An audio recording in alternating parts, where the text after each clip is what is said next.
നരേന്ദ്രമോദിക്കും NDA സർക്കാരിനും പരാജയത്തിന്റെയും നാണക്കേടിന്റെയും ദിവസമായിരുന്നു April 17 വെള്ളിയാഴ്ച. പ്രതിപക്ഷത്തിന് വിജയത്തിന്റെയും. ജനാധിപത്യത്തിന്റെ വെളിച്ചത്തിലേക്കുള്ള വാതിൽ തുറക്കുകയായിരുന്നു ഇന്നലെ പ്രതിപക്ഷം ചെയ്തത്. സ്ത്രീ ശാക്തീകരണം എന്നൊക്കെ ഉച്ചത്തിൽ ആഹ്വാനം ചെയ്ത് മോദി സർക്കാർ വനിതാ സംവരണ ബിൽ മുന്നോട്ട് വയ്ക്കുമ്പോൾ പിന്നണിയിൽ രാഷ്ട്രീയ ലക്ഷ്യങ്ങൾ മാത്രമായിരുന്നു പ്രവർത്തിച്ചിരുന്നത് എന്നത് വ്യക്തമാണ്. പ്രതിപക്ഷം എതിർക്കുന്നത് വനിതാ സംവരണ ബിൽ അല്ലെന്ന് അവർ വ്യക്തമാക്കിയതുമാണ്. പ്രശ്നം മണ്ഡല പുനർനിർണയമാണ്. 2023 സെപ്റ്റംബറിൽ പാസാക്കിയ നാരി ശക്തി വന്ദൻ അധിനിയമം അനുസരിച്ച് സെൻസസിനും മണ്ഡല പുനർനിർണയത്തിനും ശേഷമേ വനിതാ സംവരണം നടപ്പിലാക്കാൻ കഴിയൂ എന്ന വ്യവസ്ഥയുണ്ടായിരുന്നു.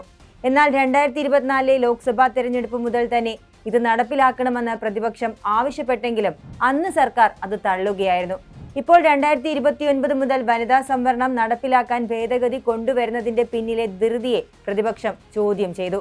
2021 നടക്കേണ്ടിയിരുന്ന ദശാബ്ദ സെൻസസ് സർക്കാർ മനഃപൂർവ്വം വൈകിപ്പിക്കുകയാണെന്നും 2027 വാഗ്ദാനം ചെയ്ത ജാതി സെൻസസ് അട്ടിമറിക്കാനാണ് NDA ശ്രമിക്കുന്നതെന്നും പ്രതിപക്ഷം ആരോപിച്ചിരുന്നു.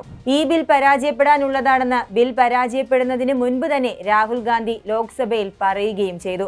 മോദി സർക്കാരിന്റെ കരുത്ത് യഥാർത്ഥത്തിൽ ഐക്യമില്ലാത്ത പ്രതിപക്ഷമായിരുന്നു. എന്നാൽ ഇന്നലെ കഥ മാറി. ഭരണഘടനാ ഭേദഗതി ബില്ലിന്റെ പരാജയം ജനാധിപത്യപരമായ കാഴ്ചപ്പാടിൽ നോക്കിയാൽ ഭരണഘടനയെക്കുറിച്ച് ആഴത്തിലുള്ള ചർച്ചകൾക്കുള്ള വലിയ അവസരം തുറന്നു നൽകൽ കൂടിയാണ്. കഴിഞ്ഞ 12 വർഷത്തെ മോദി സർക്കാർ അവതരിപ്പിച്ച ഒരു ബിൽ ലോക്സഭയിൽ വോട്ടെടുപ്പിൽ പരാജയപ്പെടുന്നത് ഇതാദ്യമാണ്. വനിതാ സംവരണ ബിൽ ഭേദഗതി മണ്ഡല പുനർനിർണയത്തിൽ തട്ടി ലോക്സഭയിൽ പരാജയപ്പെട്ടത് വോട്ടെടുപ്പിൽ 3/2 ഭൂരിപക്ഷം ലഭിക്കാത്തതിനാലാണ്. 528 പേരാണ് വോട്ട് ചെയ്തത്. വേണ്ട ഭൂരിപക്ഷം 352. 298 പേർ മാത്രമാണ് അനുകൂലിച്ചത്. 230 പേർ എതിർത്തു. ഇതോടെ 54 വോട്ടുകളുടെ കുറവോടെ മോദി സർക്കാർ പ്രതിപക്ഷത്തിനു മുന്നിൽ മുട്ടുമടക്കി. പ്രതിപക്ഷ ഐക്യത്തിൽ ആ കനത്ത പ്രഹരം അവർ ഏറ്റുവാങ്ങി. ഭരണഘടനാ ഭേദഗതി ബിൽ പാസ്സാകാതായതോടെ മണ്ഡല പുനർനിർണയ ബിൽ, കേന്ദ്രഭരണ പ്രദേശ നിയമ ഭേദഗതി ബിൽ എന്നിവ കേന്ദ്രം പിൻവലിച്ചു. 2011 സെൻസസിന്റെ അടിസ്ഥാനത്തിൽ രാജ്യമൊട്ടാകെ മണ്ഡല പുനർനിർണയം നടത്തി 50% സീറ്റുകൾ വർദ്ധിപ്പിച്ച് ലോക്സഭയിലും നിയമസഭകളിലും 33% സ്ത്രീ സംവരണം നടപ്പിലാക്കാനുള്ള 3 ബില്ലുകളാണ് കേന്ദ്രം കൊണ്ടുവന്നിരുന്നത്. എന്നാൽ ജനസംഖ്യാനുപാതത്തിൽ മണ്ഡല പുനർനിർണയം നടത്തുന്നതിനെ കോൺഗ്രസിന്റെ നേതൃത്വത്തിൽ പ്രതിപക്ഷം ശക്തമായി എതിർക്കുകയായിരുന്നു. ജനസംഖ്യാനുപാതമല്ല, ഓരോ സംസ്ഥാനങ്ങൾക്കുമുള്ള മണ്ഡലങ്ങളുടെ എണ്ണമാണ് പരിഗണിക്കേണ്ടതെന്നും കോൺഗ്രസ് ആവശ്യപ്പെട്ടിരുന്നു. നിലവിലെ 543 സീറ്റിൽ എന്തുകൊണ്ട് വനിതാ സംവരണം നടപ്പിലാക്കിക്കൂടാ എന്ന ചോദ്യവും പ്രതിപക്ഷം ഉയർത്തിയിട്ടുണ്ട്.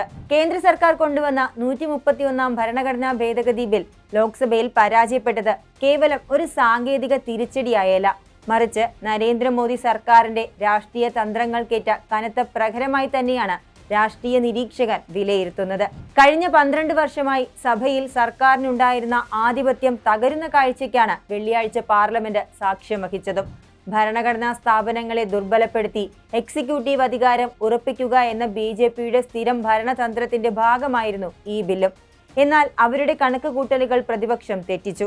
പ്രതിപക്ഷത്തെ പ്രതിരോധത്തിലാക്കാം എന്ന ഉദ്ദേശത്തോടെ അവർ തൊടുത്തുവിട്ട ആയുധം അവർക്ക് തന്നെ നാണക്കേടിനിടയാക്കി. വനിതാ സംവരണ ഭേദഗതി ബിൽ ലോക്സഭയിൽ പരാജയപ്പെട്ടതിനെ ജനാധിപത്യത്തിന്റെ വിജയമെന്നാണ് വയനാട് MPയും കോൺഗ്രസ് നേതാവുമായ പ്രിയങ്ക ഗാന്ധി വിശേഷിപ്പിച്ചത്. ഭരണഘടനയെയും ഫെഡറൽ സംവിധാനത്തെയും തകർക്കാനുള്ള BJPയുടെ നീക്കങ്ങൾക്കേറ്റ തിരിച്ചടിയാണിത്. ബില്ലിന്റെ വിവരങ്ങൾ ഒരു ദിവസം മുൻപ് മാത്രമാണ് നൽകിയത്. മോദി സർക്കാർ വനിതാ ബിൽ ഉയർത്തിക്കാട്ടുന്നത് സ്ത്രീകളെ സഹായിക്കാനല്ല, മറിച്ച് മണ്ഡല പുനർനിർണയം നടത്തി അധികാരം നിലനിർത്താനുള്ള തന്ത്രമാണത്. BJPയെ വിശ്വസിക്കാൻ കഴിയില്ലെന്ന് രാജ്യത്തെ സ്ത്രീകൾ തിരിച്ചറിഞ്ഞു കഴിഞ്ഞു. BJP പറയുന്നത് ആരും വിശ്വസിക്കുന്നില്ലെന്നും രാജ്യം ഉണർന്നു കഴിഞ്ഞെന്നും പ്രിയങ്ക ഓർമ്മിപ്പിക്കുകയും ചെയ്തു. നിലവിലെ രീതിയിലുള്ള വനിതാ സംവരണം ഉടൻ നടപ്പിലാക്കണമെന്നാണ് ഇന്ത്യ സഖ്യത്തിലെ എല്ലാ പാർട്ടികളും ആവശ്യപ്പെടുന്നത്. പ്രതിപക്ഷമെന്നും സ്ത്രീകൾക്കൊപ്പമാണ്. പ്രത്യേക പാർലമെന്റ് സമ്മേളനം വിളിച്ച് ധൃതി പിടിച്ച് ബിൽ കൊണ്ടുവന്ന BJP നീക്കം പരാജയപ്പെട്ടത് ഭരണഘടനയുടെയും പ്രതിപക്ഷ ഐക്യത്തിന്റെയും വിജയം തന്നെയാണ്. ഓർക്കണം, ഒരു കൊല്ലത്തോളം മണിപ്പൂർ കലാപം നടന്നിട്ട് പോലും അടിയന്തരമായി ഒരു പ്രത്യേക സമ്മേളനം വിളിക്കാത്ത സർക്കാരാണ് ഇപ്പോൾ ഇത്ര തിടുക്കം കാട്ടുന്നത്. വെറും സ്വാർത്ഥ ലക്ഷ്യങ്ങൾക്ക് വേണ്ടി രാജ്യത്ത് രാഷ്ട്രീയമായ സമവായമുള്ള വനിതാ സംവരണ വിഷയത്തെ മുൻനിർത്തി ഭരണഘടനയുടെ ഫെഡറൽ സംവിധാനത്തിൽ വലിയ മാറ്റങ്ങൾ വരുത്താനാണ് സർക്കാർ ശ്രമിച്ചത്. രാജ്യത്തിന്റെ ജനാധിപത്യ ഭൂപടം മാറ്റാനാണ് ബില്ലിലൂടെ ശ്രമിച്ചതെന്ന് രാഹുൽ ഗാന്ധി കഴിഞ്ഞ ദിവസം ലോക്സഭയിൽ കുറ്റപ്പെടുത്തിയിരുന്നു. ജാതി സെൻസസ് മറികടക്കാനുള്ള തന്ത്രമായിരുന്നു ഇത്. എന്നാൽ എന്ത് വില കൊടുത്തും ഭരണഘടന അട്ടിമറിക്കാനുള്ള ശ്രമം തടയുമെന്ന ഉറച്ച നിലപാട് പ്രതിപക്ഷ നേതാവ് രാഹുലിനൊപ്പം ഇന്ത്യ മുന്നണി ഒന്നാകെ എടുത്തപ്പോൾ ഭരണപക്ഷത്തിന്റെ പ്ലാനുകൾ അടിതെറ്റി. ഇപ്പോൾ നേരിട്ട പ്രഹരത്തിലൂടെ BJPയുടെ സ്ഥിരമായ വിപ്ലവം എന്ന തന്ത്രത്തിന് താൽക്കാലികമായി തടയിടാൻ പ്രതിപക്ഷത്തിനായി. എങ്കിലും NDA ഭരണം കൈയാളുന്നിടത്തോളം ജനാധിപത്യം നേരിടുന്ന ഭീഷണികൾ അവസാനിച്ചിട്ടില്ല എന്നും ഓർക്കണം.